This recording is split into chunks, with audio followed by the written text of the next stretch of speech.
Hi everyone, and welcome back to your speech practice video lesson. Now everyone really seemed to enjoy lesson 1, so I really want to make a good lesson 2.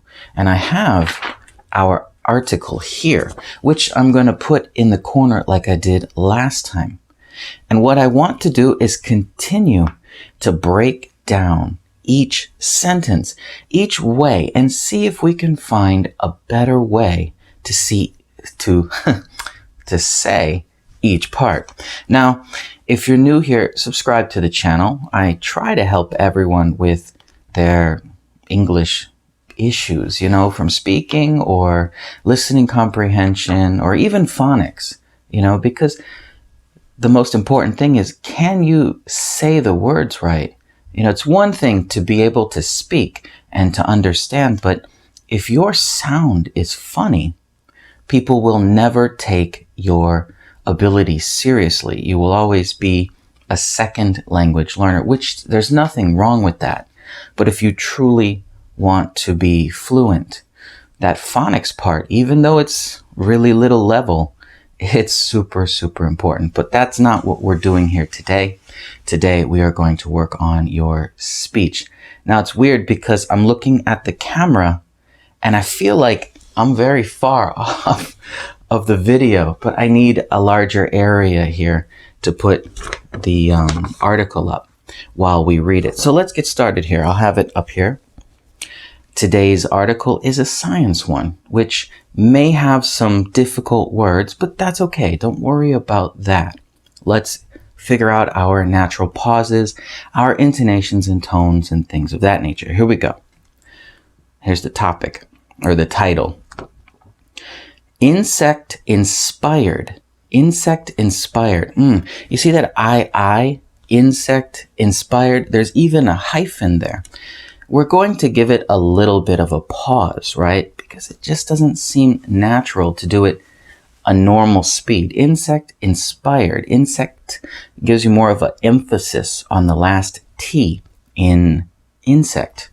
Insect inspired RoboBee X-Wing uses solar power to fly. Why is my pause after X-Wing?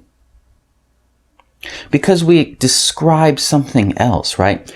The thing here is we want to make sure we break apart details. Ideas from details. Ideas from activities. Insect-inspired RoboBee X-Wing. That was like a really big name, right? Like a who or a what. You see that from my old lessons. A who or what, and then we say what happens. Insect-inspired RoboX. It's hard, right? We know we need a pause when it's difficult to say. Insect-inspired RoboBee X-Wing uses solar power to fly. Much better. That pause right there. That long title name. We needed a pause. So you can see the natural breaks. Here we go. Researchers have long envisioned. I paused right after researchers. Why? Same reason we did in the title. Researchers, who or what, and then the activity. Okay, so I am really stumbling over my words today. Researchers have long envisioned deploying armies of tiny flying robots to tackle vital tasks. That's a really dynamic sentence. Why? Because there's a lot of different activities. There's a lot of different details. Researchers have envisioned deploying armies of tiny robots. See, that was kind of long. Have envisioned deploying armies of tiny flying robots. We should break that somewhere. It's just too long. So researchers, what? Have envisioned, have long envisioned. Researchers have long envisioned deploying armies of tiny flying robots. Why? Just like in the first one. Why? To tackle vital tasks. So you're getting this, right? We pause after big key things, a subject and then an activity. We also pause for an explanation. Why? To, for, and because. I had an extra finger there, but I don't know why. All right, so let's read that one more time. It's going to get faster. Researchers have long envisioned deploying armies of tiny flying robots to tackle vital tasks. The versatile machines could be used as first responders to trace gas or pollutant seepage during natural disasters, to survey crops in large farms, to help astronauts in space missions, and even to assist bees with plant pollination. We have lots of whys, right? I keep saying, right? No sound, but you get the idea. Let's read that again, because it's a very long sentence. The versatile machines could be used as first responders to trace gas or pollutant seepage during natural disasters, to survey crops in large farms, to help astronauts on space missions, and even to assist bees with pollination. However, do you see that? I didn't just say however, right? However, I said however. See, my sound went up, right? However is a great way to intrigue, increased interest in the next piece. However, but, right? It's a turn. It's a catch on the person's interest. However, tone up, okay? Tone up. However, fitting the heavy electronics required to power and control the wings into tiny robots' frame it's a long sentence. Let's find our breaks. However, fitting the heavy electronics, what? Required to power and control the wings, where? Into the robot's tiny frame, well, what has been challenging? We have lots of what's, okay? That's how we break these into our pieces. Let's try again. However, fitting the heavy electronics required to power and control the wings into the tiny robot frame. I don't like this sentence. I keep saying tiny robot, don't I?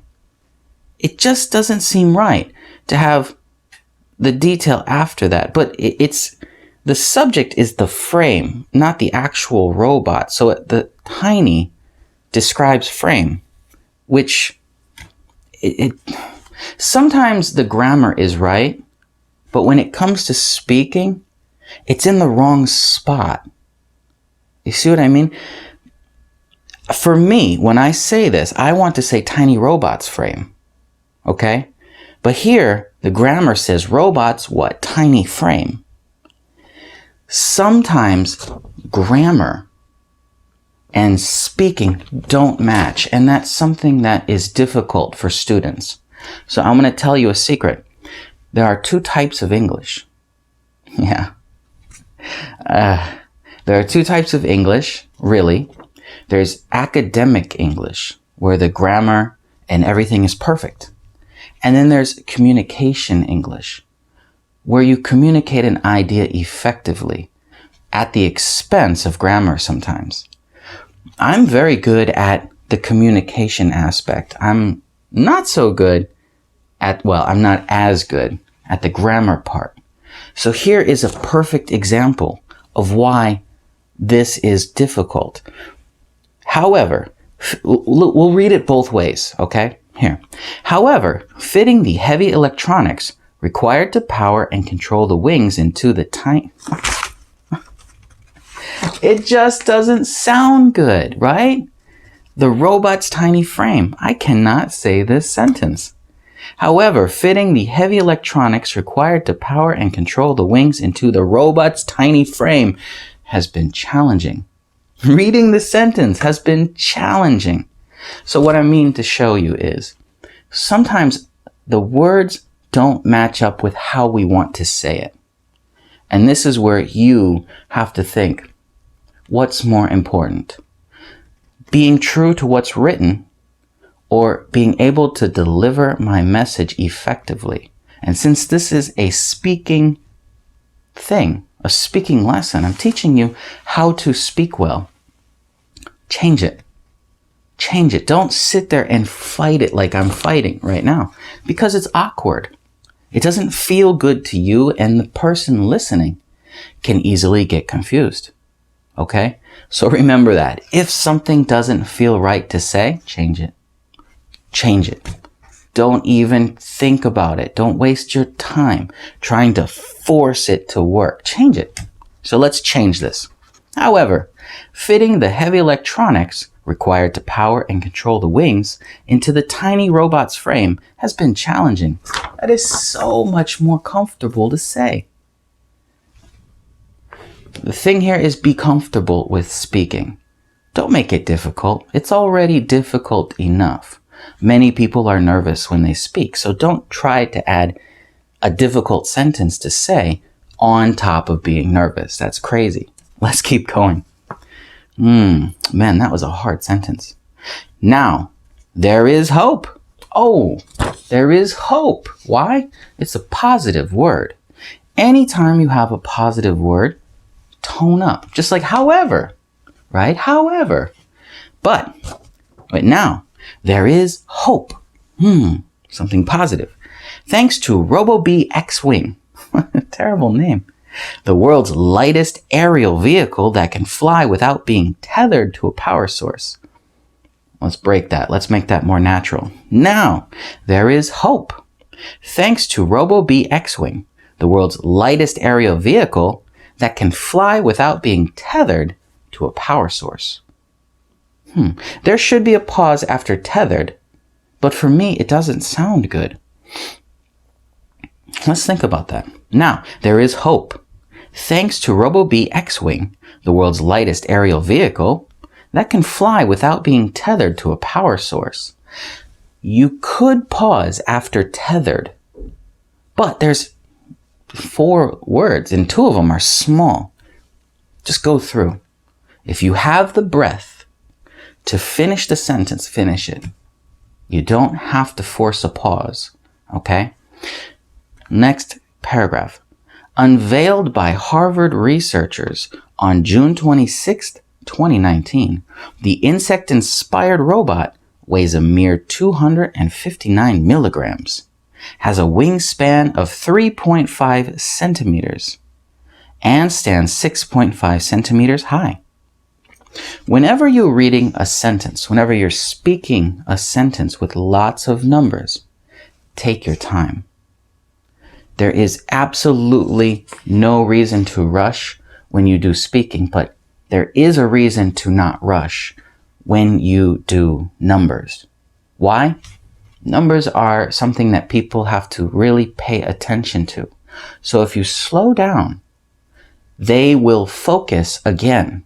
Your audience will listen again because your speed changed, right? It's the same. If your tone changes, if your speed changes, people re-engage their brain. Something's different. What was that? Okay? So when you have numbers or very important information, slow down. Unveiled by Harvard researchers on June 26, 2019, the insect-inspired robot weighs a mere 259 milligrams, has a wingspan of 3.5 centimeters, and stands 6.5 centimeters high. You see, by slowing down those numbers, I put more emphasis on the importance of those facts. People listen to that. It has 4 tiny wings, which can flap up to 170 times a second. Now, if you have a sentence or an idea you want to explain that's amazing, all right, you have to think about this. Is this special? Is this unique? If it's unique, don't read it like this. Here's how I don't want you to read this. It's 4 tiny wings, which can flap up to 170 times a second. It was so boring. I slowed down for the number, but it was boring. This is an impressive thing. This is an impressive feat of engineering. It's amazing. So make it sound amazing. Its 4 tiny wings can flap up to 170 times a second. Times a second. Slow, 170 times a second. It sounds silly when I break it down like this, but when you say it in the delivery, it's much better. It's more natural and people are like, wow. Your first response to a do kind of sound is, wow, interest. These are really, really good tips, really good tricks to use to make yourself a dynamic speaker. Its 4 tiny wings can flap up to 170 times a second, are controlled by actuators, muscle-like plates, that contract when the voltage passes through them. Yeah, that actually was pretty good. The natural pauses are right there. Muscle-like plates, pause, that contract when the voltage passes through them. That contract when the voltage passes through them. 6 small solar cells fitted above the wings to prevent them from interfering with the flight provide the power. That was almost too long. The second part, 6 small solar cells, easy, fitted above the wings to prevent them from interfering with flight. It's almost too long, but not. So what do? We slow down a bit. We slow down a little bit and relax into that delivery. 6 small solar cells fitted above the wings to prevent them from interfering with flight provide the power. Right? We took a big breath there. Why? We had lots of pauses in the previous part. So we were able to easily fill our lungs again with air. Muscle-like plates that contract when voltage passes through them. 6 small solar cells. See, I am full of air now. 6 small solar cells fitted with the... I got lightheaded. I'm taking too much breath now. 6 small solar cells fitted above the wings to prevent them from interfering with flight provide the power. Now we've ended our paragraph. Relax, get comfortable.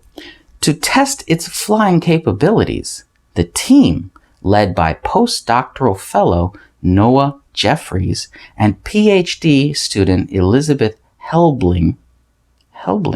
That's a cool name. Helbling.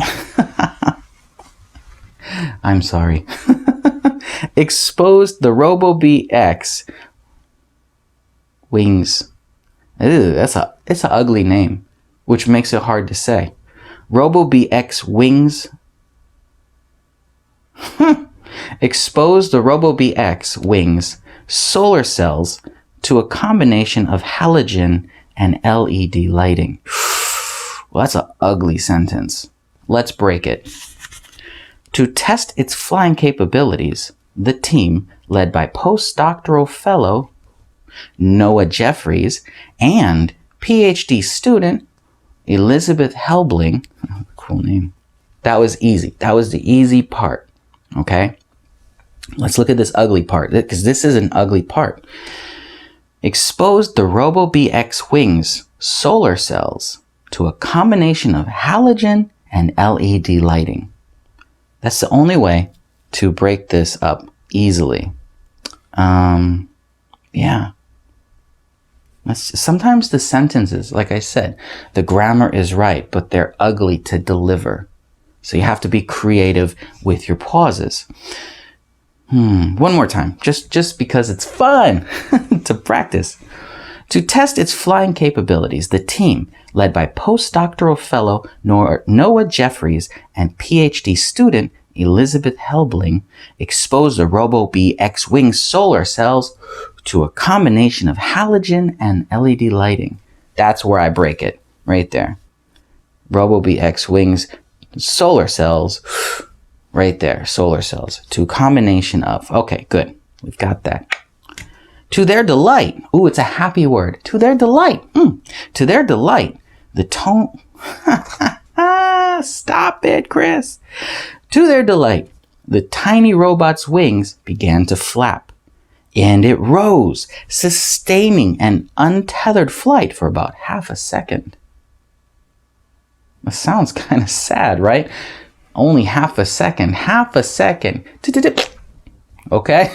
So we have to deliver this in a way that makes it exciting. Because that half a second is, why are you excited about half a second? We have to make it exciting with our tone and our speed. To their delight, we know it's positive. To their delight, the tiny robot's wings began to flap, and it rose, which, I missed my spot. To their delight, the tiny robot's wings began to flap, and it rose, sustaining an untethered flight for about half a second. Half a second. Wow. We make it positive, uptone on all of this, making it an exciting thing, an amazing thing, because it has the up tone. To their delight, the tiny robot's wings began to flap, and it rose, sustaining an untethered flight, right, upturn, for about half a second. Yeah.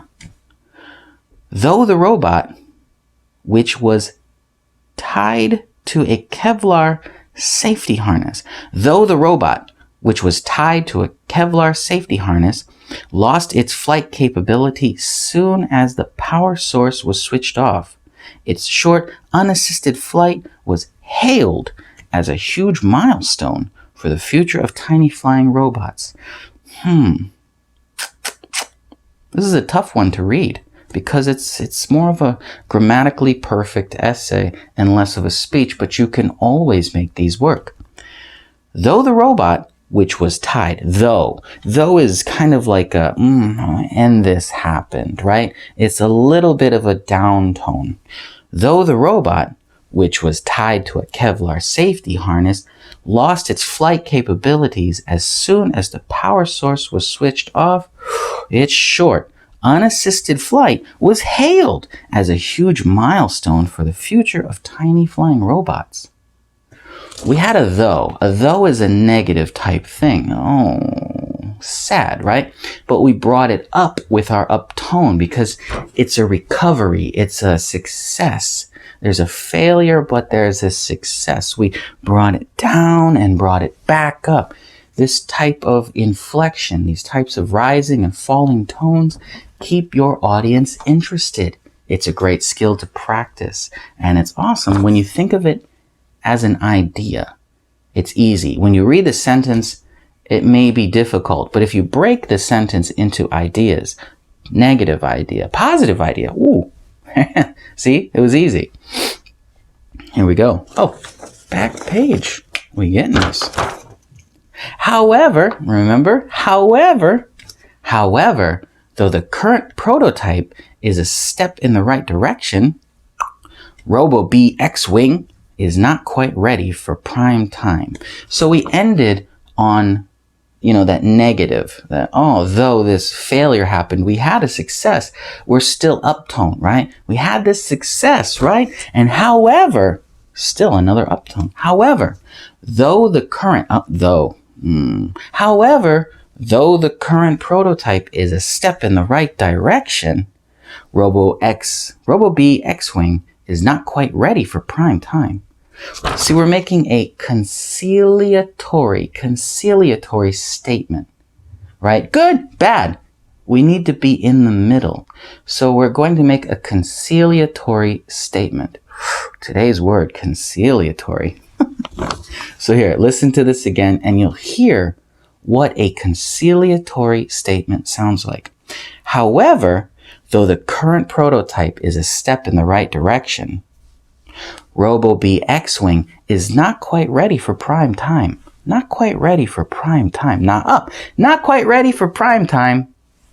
Kind of weird, right? Not quite ready for prime time. Well, that's right in the middle. In the middle. Robo-B X-Wing is not quite ready for prime time. Slow down. Tone in the middle. Not quite ready for prime time. It's okay. And you can even give a facial cue to the audience. Not quite ready for prime time, right? Like it's kind of like, but I'm, upturn, like conciliatory, right? It's okay, don't worry. It's not quite ready for prime time. It's all in your delivery, okay? The diminutive robot has no navigation capabilities and, more importantly, requires light 3 times brighter than the sun to operate, which means it would not be able to lift off outside the laboratory. Kind of a negative thing, right? But we're going to continue with that conciliatory statement, that middle tone.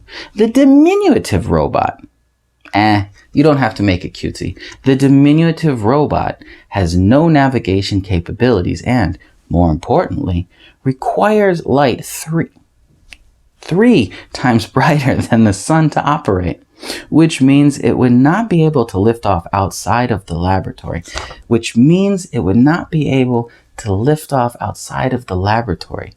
It's not, which means it would not be able to lift off outside of the laboratory. It's not neutral. It's not sound. That's a neutral sound. We're kind of uplifted, but not really conciliatory sound, right? It's not up. It's not down. It's not neutral. It's a little bit of a liddy bounce, right? Kind of sound. Where was it? Which means it would not be able to lift off outside of the laboratory. It's right there, right? Additionally, ooh, bonus. Now, additionally, is it positive or negative? No, it just means something extra. Now, our past sentence was conciliatory. So let's look at this one. Additionally, Robo-Bee X-Wing is not equipped, it's a negative thing. Not equipped to withstand even a slight breeze, let alone the wind gusts it is likely to encounter as it goes about performing important tasks. So this is a negative, but we don't want it negative because we're talking about how amazing this Robo-Bee X-Wing thing is. So since it's a negative idea, but we don't want it to sound negative, we do the conciliatory statement again. That's what this is. Because it's success in failure. That's what this article is. It's a success in failure. We're not there yet, but almost, right? There's optimism. Conciliatory. Additionally, Robo-Bee X-Wing is not equipped to withstand even a slight breeze, let alone the wind gusts it is likely to encounter as it goes out performing its important tasks. So we had a conciliatory tone, but is going to be the opposite. Now, that's probably an upturn. I'm going to guess, but up, right? Because these have been sort of failures, but not bad. But, I'm going to go, Jeffries and Helbling, that's such a cool name. But Jeffries and Helbling, who published their research in the journal Nature, are not phased by the challenges. It's a positive statement. So we're going to make this upturn. But Jeffries and Helbling, who published their research in the journal Nature, it's just basic information, so neutral tone, who published their research in the journal Nature, are not phased by the challenges.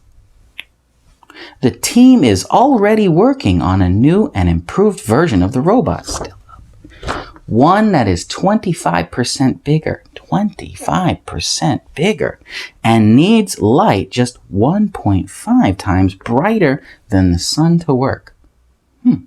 Slow down for the numbers, and we're going to keep it upturned. The team is already working on a new and improved version of the robot. One that is 25% bigger and needs light just 1.5 times brighter than the sun to work. Upturn, slow for numbers. You're getting this, right? I feel like there's hair on my face. Let's do this last paragraph faster because you're getting the idea now. The Harvard researchers are not the only scientists trying to create untethered flying robots. That was easy. RoboFly. RoboFly, unveiled by the University of Washington engineers in May 2018 or 2018. Either one is fine. Let's do that again. RoboFly, unveiled by the